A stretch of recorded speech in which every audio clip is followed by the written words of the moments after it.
तो hello guys. तो इसके पहले वाले एपिसोड में हमने देखा था कि ओलिविया उस पर्सन के साथ लड़ रहा होता है और वही वो पर्सन अपनी तलवार को निकाल के ओलिविया के ऊपर अटैक कर देता है, मगर वही ओलिविया उसके उस अटैक से बच जाता है। तो वही ये देख के वो पर्सन फिर से ओलिविया पे अटैक कर देता है और इस बार उसकी तलवार ओलिविया के छाती के अंदर घुस जाती है, मगर इससे ओलिविया को कुछ नहीं होता।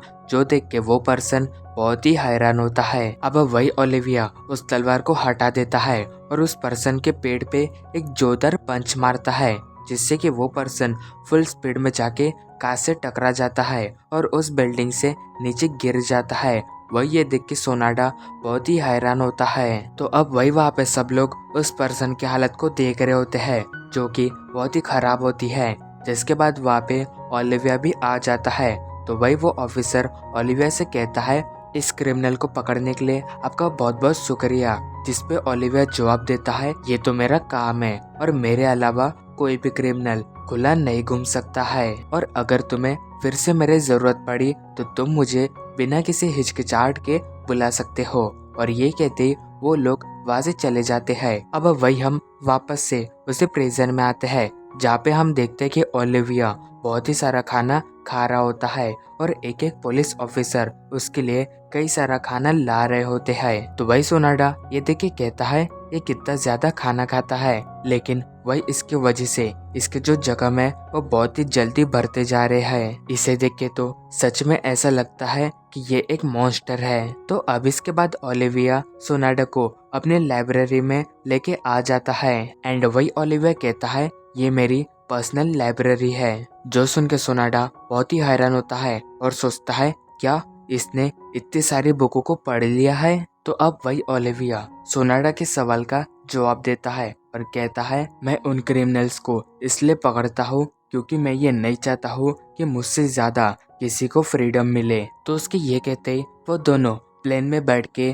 टोक्यो में आ जाते हैं। जिसके बाद वो फिर कार में बैठ के कहीं जा रहे होते हैं। तो तभी ओलिविया सोनाडा को कहता है, तुम्हें पता है मैं किसी क्रिमिनल को पकड़ने के लिए पुलिस वालों की मदद नहीं लेता हूँ। और ये कहते वो उस दरवाजे को खोल देता है और कहता है, मैं कुछ समय में ही वापस आ जाऊंगा। और ये कहते वो उस कार से कूद जाता है। तो वही सोनाडा ये देख के उस कार से जब उतरता है तो वो देखता है कि ओलिविया वहाँ से जा चुका होता है। तो अब इसके बाद हम एक बिल्डिंग को देखते हैं जहाँ पे कोजोई होती है। तो वही सिकोरिस्की भी होता है एंड वही वो किसी से कहता है, मैंने तुम्हारे कहने पे ऐसा किया हूँ, वैसा ऐसा करना मेरा स्टाइल नहीं है। अब वही दूसरी ओर हम बाकी को देखते हैं और वही उसके साथ कात्सुमी भी होता है, जिसे ये पता चल चुका होता है कि कोजोई को किसने किडनैप किया है।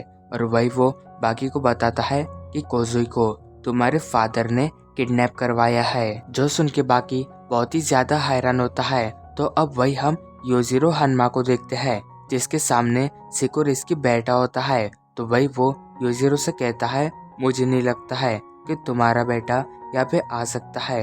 वैसे भी तुम्हारा बेटा बहुत ही कमजोर है, तो मुझे उसके साथ लड़ने से ज्यादा मजा तुम्हारे साथ लड़ने में आएगा।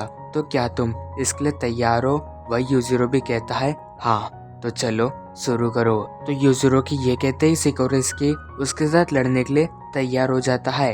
फिर तभी वो यूजिरो को एक किक मारता है, मगर यूजिरो सिकोरिस्की के उस किक से बच जाता है और कहता है, मुझे नहीं लगा था कि तुम मुझ पे इतना कमजोर हमला करोगे। तो ये सुन के सिकोरिस्की यूजिरो को एक जोरदार पंच मारने जाता है, मगर तभी कोई उसका हाथ पकड़ लेता है और तभी हम वहाँ पे ओलिविया को देखते हैं एंड वही यूजिरो भी ओलिविया को देख के कहता है, मुझे पता था कि तुम यहाँ पे जरूर आओगे।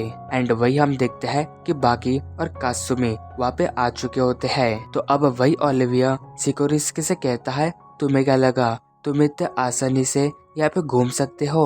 और ये कहते वो उसे फुल स्पीड में खिड़की की ओर फेंक देता है, मगर सिकोरिस्की अपनी पूरी ताकत लगा के बाहर गिरने से खुद को बचा लेता है। तो अब वही सिकोरिस्की ओलिविया को देख के कहता है, ये बंदा तो वही है जिसे अब तक इस दुनिया में सबसे ज्यादा फ्रीडम दी गई है, और कई सारे क्रिमिनल्स इसे हंटर भी बुलाते हैं क्योंकि इसने कई सारे लोगों को पकड़ के जेल में डाला है। और इस बंदे के पास इतनी ज्यादा ताकत है कि कोई आम पर्सन इसके सामने नहीं टिक सकता है। फिर तभी से कोरिस्की अपने जैकेट को उतार देता है और कहता है, बहुत बढ़िया, मुझे नहीं लगा था कि मैं दो इस दुनिया के सबसे ताकतवर इंसानों के साथ लड़ सकता हूँ। तो क्या तुम दोनों इसके लिए तैयार हो? मगर तभी वहाँ पे बाकी और कासुमी आ जाते हैं एंड वही बाकी कोजुई की हालत को देख के बहुत ही ज्यादा गुस्सा होता है। और इसी के साथ हमारा ये एपिसोड एंड होता है। Thank you so much for watching my video.